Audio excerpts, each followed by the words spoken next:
A diver leaves from a lower with an initial horizontal velocity component of 7 meter per second and upward velocity component of 5 meter per second. Find the components of his velocity along the x and y axis after 1.5 second. तो देखिए, अगर initial velocity v naught x 7 थी और vertical 5 थी तो time 1.5 second था. अब एक तो हमें चाहिए horizontal component velocity v x. तो याद रहे horizontal component of velocity v x v naught x के बराबर ही होता है. वी नॉट एक्स 7 था तो वी एक्स भी क्या होगा, 7 ही होगा. तहाँ vertical component of velocity change होता है वी वाई. ये कैसे निकलता है, v naught y minus g t. V naught y तो 5 दिया हुआ है, जी की वैल्यू 9.8 होती है, टी 1.5 है. 5 में से 14.7 माइनस कर लें, आंसर आ जाएगा माइनस 9.7 मीटर पर second. Particle of mass 500 gram rotates in a circular orbit of radius 25 centimetre at a constant rate of 1 point revolution per second. Find the angular momentum with respect to centre of the orbit. देखो पहली बात तो ध्यान में रखो दिया क्या क्या है. पहली चीज़ मास, दूसरा रेडियस. ये ग्राम में केजी में कन्वर्ट करेंगे, 1000 से डिवाइड करके, सेंटीमीटर में 100 से डिवाइड करके कन्वर्ट कर लेंगे. एक्सेलेरेशन ड्यू टू ग्रेविटी हमें पता है 9.8 मीटर पर सेकेंड होता है. बड़ी अहम बात, फ्रीक्वेंसी दी हुई है 1.5 रेवोल्यूशन पर सेकेंड. और एंगुलर वेलोसिटी ओमेगा चाहिए तो इसको मल्टीप्लाई करना पड़ेगा 2 पाई से, जिससे हो जाएगी 9.428 रेडियन पर सेकेंड. चाहिए एंगुलर मोमेंटम जिसका एक फार्मूला तो MVR भी होता है. ठीक है, अब खुद V कैसे निकलेगा, V निकलता है ओमेगा R से, तो V की जगह मैं ओमेगा R लिख सकता हूँ. यही कह लें एंगुलर मोमेंटम का फार्मूला हो गया M ओमेगा R स्क्वायर. अब N भी हमारे पास है, ओमेगा ये अभी निकाल लिया, R जनाब ये. सारी की सारी वैल्यूज़ पुट कर देंगे और L हमारे पास आ जाएगा एंगुलर मोमेंटम 0.2946 जूल सेकेंड. क्या होता है इसका यूनिट.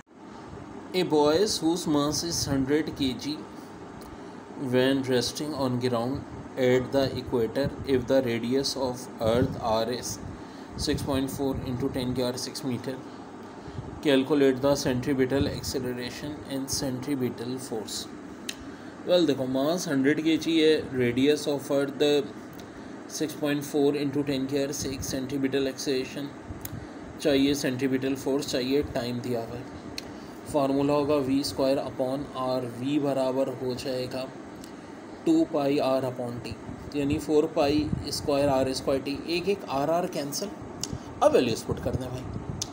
तो सेंट्रीपिटल एक्सेलरेशन की वैल्यू ऑफ कोर्स एक दिन में जो सेकंड होते हैं भाई वो 86400 होते हैं. ये भी बड़ी अहम बात है. वैसे फिक्स होता है 3.38 या 3.37 इंटू 10⁻⁻² मीटर पर second square. End of course इसको जब आदमी के मास से मल्टीप्लाई करेंगे तो ये रिजल्ट ये आ जाएगा. 10⁻² ऑफ कोर्स कैंसिल हो जाएगा, ये आंसर आ जाएगा. Tarzan swings on a van of length of 5 meter in a vertical circle under the influence of gravity when the wind makes an angle of 30 degree. With the vertical, Tarzan has a speed of 4 meter per second. Find centripetal acceleration of this instant is tangential acceleration. देखिए length of in बराबर होगी radius of vertical विन, L = R = 5 मीटर, angle 30 degree है, speed 4 metre पर second है. अब एक तो सेंट्रीपिटल एक्सेलरेशन चाहिए, एक टेंजेंशियल एक्सेलरेशन चाहिए. तो सेंट्रीपिटल का फार्मूला तो बड़ा आसान है, V square upon R. 4 square divide by 5, 16 upon 5, 3.2. और टेंजेंशियल के लिए हम देखेंगे कि भाई नेट फोर्स बराबर है FW साइन थीटा के, यानी FMA के बराबर है और WMG के. तो हम कहेंगे MA बराबर MG साइन थीटा या tangential acceleration G sine theta. G की वैल्यू 9.8, साइन 30.5 होता है, मल्टीप्लाई करते हैं 4.9 मीटर पर सेकेंड इज योर. बहुत इंपॉर्टेंट सवाल. Boy standing 12 metre from a building, इतना दूर है, ठीक है, can just barely reach the roof 10 metre above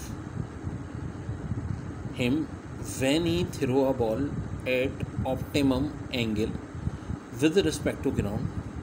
Find the initial velocity component of the ball. देखो इनिशियल वेलोसिटी कंपोनेंट से मुराद क्या होगी, दो होंगे, एक हॉरिजॉन्टल वी नॉट एक्स, एक वर्टिकल वी नॉट वाई। अब दिया हुआ क्या है भाई, हमें एक हाइट दी हुई है, एक डिस्टेंस एक्स दिया है। अब दिमाग लगाओ कौन से फार्मूले होंगे। देखो पेपर वाले दिन धारे आप बैठे हो तो जहन में लगाओ मैं क्या करूँ यार, H we not square sine square theta upon 2g, ये एक फार्मूला होता है मेरा सिंपल।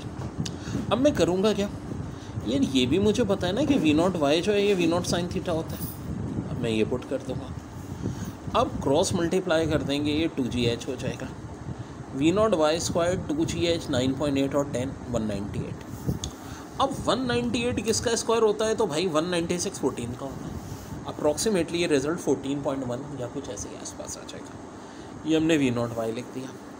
अब टी बराबर होता है v naught sine theta upon g के। टी क्यों मैं ले रहा हूँ, क्योंकि भाई मुझे आगे टी की ज़रूरत है। एक फार्मूला होता है x equal to v naught x t, जिसका एक्स मेरे पास मौजूद है, अगर टी आ जाए तो मसला हल हो जाएगा। तो वी नॉट साइन थीटा का लब ऑफकोर्स वी नॉट वाई जो अभी हमने 14 निकाला, 9.8 से डिवाइड कर दो 1.43 सेकेंड। वी नॉट एक्स चाहिए, एक्स अपॉन टी यानी 12 को डिवाइड किससे कर दो 1.43 से, फाइनल आंसर आ गया है 8.391 मीटर पर सेकेंड, और ये हमारा रिजल्ट होगा।